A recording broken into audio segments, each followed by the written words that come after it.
What's up, y'all? It's your boy Lakers Basketball Hub, Ace Mike 100, Michael, whatever you want to call me. I'm back with another video about the NBA Finals. The Thunder won game 5? They won 120 to 109. It was a very, very compelling game, very interesting game. The Thunder came out hot, bro. They came out bumping, like going. Indiana didn't back down, though. They kept on playing. It was in it, but you could feel the Thunder's energy. Lou Dort was hitting threes. Casey Wallace was hitting threes. It was just a really good game to start off with. And then Tyrese Haliburton had got injured. I wouldn't say it shook things throughout the game because he was kind of getting boxed up anyways. But it did make it look a little different. But the Pacers kept playing, though, because they have a very good team and they're really resilient. In the first quarter, SGA had 7 points, 3 assists. J-Dub had 6 points, 3 assists. Kaysen had 6 points, 2 threes. And the Thunder won the turnover battle 7-1. So they came out hot. Like I said, the Thunder was, they was really going at it. Second quarter, the Thunder just kept on going too. The Pacers stayed with it. Like they stayed in between 12 points, 15 points. But the Thunder just kept on playing. It got closer to the end, but we're going to get into that later. Things that I noticed, Shea was getting downhill. Even if he wasn't scoring, he was getting downhill early. And the Thunder's defense was swarming, man. They were swarming. They were getting after it. Indy was making shots, but a lot of the shots they made were like helter-skelter shots. Like they get blocked at the rim, and then the ball's going out of bounds. They save it, throw it back in, and they hit a shot. It was in rhythm offensive shots. And you could feel like the physicality OKC was playing with. Indiana wasn't playing with that either. They were kind of looking at the refs. OKC was going, and the energy from the crowd was insane. You could feel the energy. You could feel the loudness. You could feel the everything.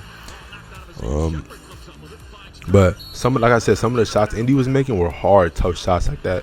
That N1 Miles Turner just got, yeah, he made it, but it was difficult. It was a very difficult shot.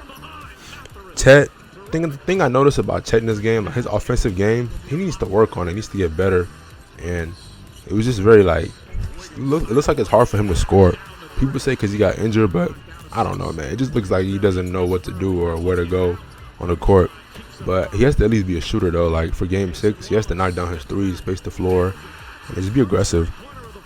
OKC was forcing a lot of turnovers to start the second quarter, forcing a lot of turnovers. They were getting the ball, deflections. Shea ended with 2 steals and 4 blocks, so they were locking shit up.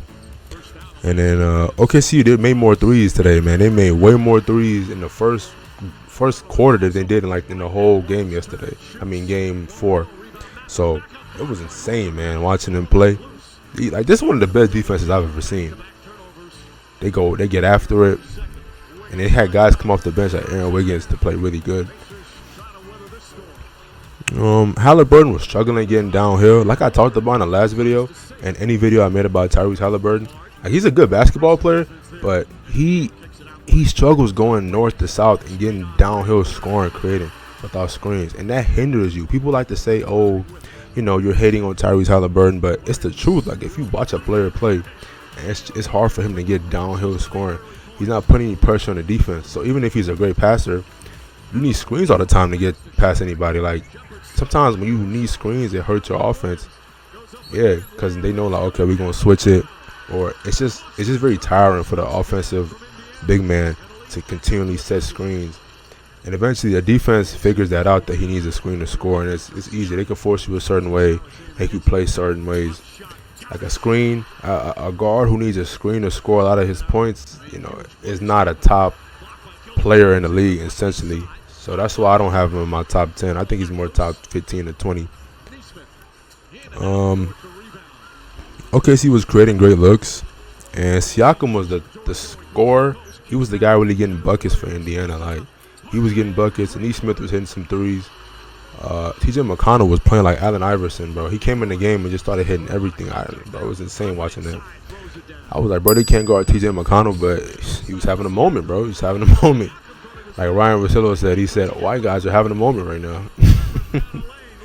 But yeah, shout out TJ. He balled out. He did his job. I was surprised Carlisle didn't stick with him because Nembhard was playing like doodoo. Some of the worst turnovers you've ever seen in your life he was having. But I guess he just wanted to go with his his soldiers, the guys who got him here. I guess you can't really fault him, but you can at the same time because of the finals. Aaron Wiggins, yeah, like I said, he was knocking down some big shots in this game. I love how he played. Hallie, we already talked about him. He was pretty awful, man. He only had 4 points. He didn't make a single basket, a single field goal. He was so bad, man. Like, watching him play basketball sometimes it's crazy. Like, it's crazy that he's even in the NBA, like, the way he scores. But anyways, to get into the main event, J-Dub had 40 points, man. Shout out J-Dub, man. I've been on the J-Dub train since his first year in the league, second year in the league. I knew Buddy was going to be tough, going to be nice, so he deserved this moment. A 40 ball in the finals. That's incredible. They said, like, only Kobe had 40 in the finals. Mike had 40 in the finals. Bron had 40 in the finals. It hasn't been that many guys to get 40 points in the NBA finals. So he's one of those guys now. So shout out to him, man. He was hitting shots when they needed it too, like threes, layups, high floaters. It was insane to watch. So shout out to him. Hope this can continue into Game 6 and it just like help them win the NBA championship. And Shea, man, Shea had one of the craziest stat lines I've ever seen from a guard. He had 30 points, 10 assists, and 4 blocks and 2 steals. That's two-way basketball right there, bro. Both sides of the ball, dogging, getting busy, doing his thing. He's an elite player, man. Like, he's an elite basketball player.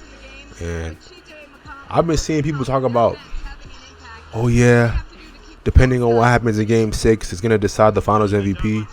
Bro, consistency is so boring. I get it. You know, Shea just gets 30 every game. He wakes up and gets 30. But you're not about to give Finals MVP to another guy who's averaging 26 when one guy's averaging 32 points per game. Like, be for real. I think he's averaging 4 steals. Somebody said he's averaging 4 steals. I don't know if that's true or not, but if he's averaging 4 steals with 30 points per game, 32 points per game, I don't see how you don't give him the Finals MVP. I think people just love giving the second best player or role players Finals MVP now because Steph Curry lost the Finals MVP in 2015 to Andre Iguodala, so they want it to be a thing where every second best player or role player gets the Finals MVP. It's so weird. It doesn't make any sense.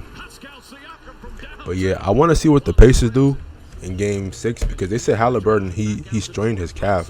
You know how those calf injuries be, man. It's really crazy. Like, it could lead to Achilles injuries.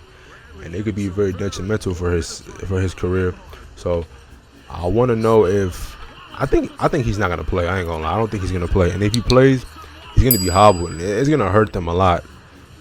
To be honest, I think OKC's gonna close it out next game because of that Haliburton injury. Like, he's gonna be clearly hobbled because he couldn't even run out there today. Last game, he just didn't look like himself. He plays with a lot more pace when it's like running down the court, getting downhill, when in the open break.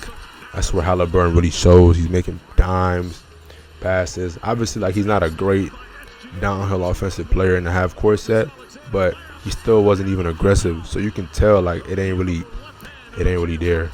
So I think he's not gonna play in Game 6. But if he does play, then I respect that because that's some soldier shit.